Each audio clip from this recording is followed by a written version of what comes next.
अब वो होगा जिसका दुश्मन ने तसव्वुर भी नहीं किया। तुर्किया के जदीद और तबाहकुन ड्रोन्स अब पाकिस्तान में बनेंगे। ये तबाहकुन और जदीद ड्रोन्स कौन से हैं और इनकी प्रोडक्शन कब से पाकिस्तान में शुरू होगी? आमिर रज़ा मेरे साथ मौजूद हैं, उनसे बात करते हैं। आमिर भाई, जंग मई में तुर्किया के जदीद और तबाहकुन ड्रोन्स ने दुश्मन को मुश्किल में डाले रखा। अब ये बातें सामने आ रही हैं, तुर्किया के जदीद जो ड्रोन्स हैं वो पाकिस्तान में उनकी प्रोडक्शन शुरू होगी। हमारे नाज़रीन को ज़रा इस बारे में बताइएगा। जी, पहली बात तो ये है कि तुर्की वाकई ही दुनिया में इस वक्त जो टॉप 2 या टॉप 3 मुल्क हैं उनमें शुमार होता है, जो कि ड्रोन्स बनाने में जो है महारत रखते हैं, जिसमें अमेरिका है, चीन है और फिर तुर्की है। तुर्की का नाम आता है, लेकिन तुर्किया एक हवाले से रूस, ईरान, अमेरिका और चीन से एक कदम आगे है, क्योंकि उसने उसकी जो कैंजिलिमा है, जो उसका ड्रोन है, उसने एक फ़ाइटर प्लेन को गिराने का मुजाहरा जो है अमली मुजाहरा कर दिया और एयर टू एयर मिसाइल भी चला लिया। यानी अब आपको बिना पायलट के एक ऐसा जहाज़ मैसर हो सकता है जिसको आप ज़मीन पर या खला में बैठकर कंट्रोल करेंगे, तो वो बिल्कुल जंगी जहाज़ की सी तेज़ी के साथ ना सिर्फ हमलावर होगा बल्कि वो दुश्मन के परखचे उड़ा देगा और उसमें आपका कोई जानी नुकसान होने का भी अंदेशा नहीं होगा। उस स्पीड को तुर्की ने जो है हासिल कर लिया है। तो इससे आप अंदाज़ा कर सकते हैं कि तुर्किया का जो इस वक्त सिस्टम है ड्रोन्स का, वो दुनिया में कितना एडवांस लेवल पर है। लेकिन ये अकेला तुर्किया का नहीं है। ये असल में आपने जो बात जहाँ से शुरू की वो ये है कि तुर्किया जो है वो पाकिस्तान के साथ मिलकर एक और मज़ीद तबाहकुन ड्रोन जो है बनाने जा रहा है, जो कि ना सिर्फ सर्वेलेंस के लिए होगा बल्कि अटैक ड्रोन होगा। देखिए, ये दिफाई ड्रोन्स जो हैं वो बनते रहते हैं, लेकिन अटैक ड्रोन्स जो हैं वो तुर्किया की महारत में अब शुमार होना शुरू हो गया है। और तुर्किया में ये कोई पहला मौका नहीं है कि तुर्किया का कोई ड्रोन जो है उसकी जो पुर्जे हैं या असम्बलिंग जो है वो पाकिस्तान में हो। देखिए, पहली बात तो ये समझें कि तुर्किया और पाकिस्तान गहरे रवाबत रखते हैं दिफाई नुक्ता नज़र से। और आपको पहले भी मैंने एक जिक्र किया था आपसे कि पाकिस्तान के बहरी जंगी जहाज़ जो हैं या कश्तियाँ जिनको बोलते हैं वो भी तुर्किया में जी बिल्कुल। बन रही है। एक आध तो डिलीवर भी हो गई। उसके बाद उनका एक कान प्रोजेक्ट है जो कि 5th जनरेशन का है, उसके पुर्जे भी पाकिस्तान में बन रहे हैं। और आपको सुनकर शायद खुशी भी हो, मुझे तो बहुत खुशी हुई। इस पर मैं अलग से व्लॉग करना चाहूँगा कि पाकिस्तान की एक यूनिवर्सिटी जो है उसने इसका डिज़ाइन तैयार किया है। ज़बरदस्त। ये बड़ा अहम है कि पाकिस्तानी नौजवान दिफाई नुक्ता नज़र से कितनी सलाहियतों के हामिल हैं। फिर उसके कई एक तकनीकी पुर्जे जो हैं वो पाकिस्तान में बनाए जा रहे हैं। तो इसका मतलब ये है कि पाकिस्तान के एरोनॉटिकल जो इंजीनियरिंग है उसका लोहा जो है दुनिया मान रही है और यहाँ पर उसकी तैयारी की जा रही है। इसके अलावा भी जो उनका ख़तदार एक है कंपनी है, उसके ड्रोन्स हम इस्तेमाल करते हैं। जंग मई में हमने इस्तेमाल किया, लेकिन इससे हटकर भी एक ड्रोन और है जो कि पाकिस्तान में जिसके बेशुमार पुर्जे जो हैं वो पाकिस्तान में तैयार किए जाते हैं। ये जो नया ड्रोन है इसके बारे में बाद में बात करूँगा, पहले मुझे वो बात मुकम्मल कर लेने दें जो कि है।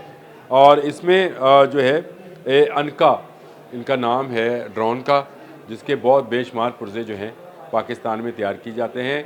और इस ड्रोन की अहमियत का अंदाज़ा आप इस बात से लगाएं कि ये अदील भाई 30,000 फुट की बुलंदी पर मुसलसल 25 घंटे प्रवास कर सकते हैं। आमिर भाई, बहुत बुलंदी है और 25 घंटे तक प्रवास एक बहुत ज़्यादा दुरानी है। अब आप इनको दोनों को मिलाएं, अनका को और कैंजलिमा को, यानी वो जो जहाज़ जो जंगी जहाज़ है उन दोनों को मिलाएं तो नया ड्रोन जो है।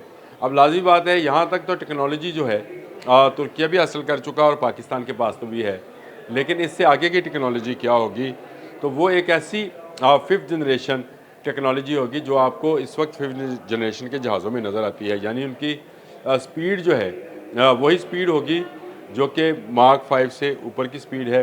फिर उनके पास स्टेल्थ टेक्नोलॉजी वही होगी जो इस वक्त 5th जनरेशन के जहाज़ों में मौजूद है, जिन पर दुनिया नाज कर रही है कि तो आपको पता है कि दुनिया के 2-3 मुल्क से बनाते हैं। हाँ जी बिल्कुल। और पाकिस्तान तुर्किया जो है इस पर काम कर रहे हैं। लेकिन अब जो ड्रोन्स बनने जा रहे हैं इसके बारे में गो मज़ीद तफसील तो सामने नहीं आई है, लेकिन ब्लूमबर्ग ये कहता है कि बाकायदा पाकिस्तान में इसकी फैक्ट्री लगाई जा रही है। देखिए, ब्लूमबर्ग ने फिर आज न्यूज़ ने भी ये खबर दी।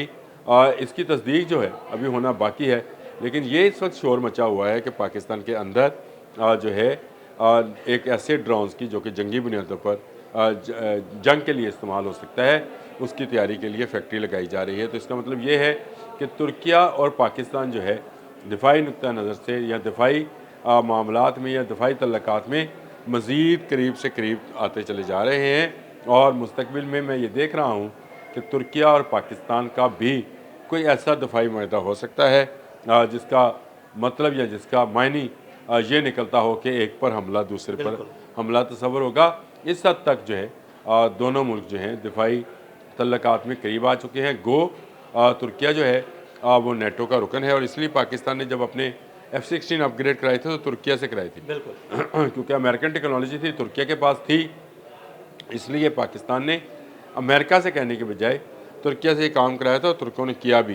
तो इसका मतलब ये है कि आने वाले वक्त में कोई ऐसा इत्तेहाद भी बन सकता है जिसमें पाकिस्तान और तुर्किया बिल्कुल करीब आ जाए। और जंग मई में तुर्किया के दिए हुए ड्रोन्स ने ही भारत की बैंड बजाई थी। जी आमिर भाई, जंग मई में तो तुर्किया के दिए हुए ड्रोन्स ने भारत की बैंड बजाई थी। अब ये जो नया ड्रोन्स है, ये किस हद तक तबाहकुन साबित होगा हमारे दुश्मन के लिए? देखा, कोई भी दुश्मन हो, पहली बात तो यह है कि पाकिस्तान जो है वो दिफाई नुक्ता नज़र से चीज़ों को डेवलप करता है, और पाकिस्तान की तमाम तर दिफाई टेक्नोलॉजी जो है वो इसी पर मुनहसर है। देखें, मैंने आपको बड़े भी साफ अल्फाज में बताया कि ये जो अनका है और कंजिलिमा है, ये दो जदीद ड्रोन्स हैं, और इनकी तैयारी जो है तुर्की एक की अनका की पाकिस्तान की मदद से कर चुका है, और कंजिलिमा उसका अपना वो है प्रोडक्ट है। तो इससे बढ़कर एक नई चीज़ बनने जा रही है। तो इसका मतलब मैंने आपको बताया कि ये एक 5th जनरेशन का ड्रोन होगा जो 5th जनरेशन के जहाज़ों के लिए एक ख़तरा होगा।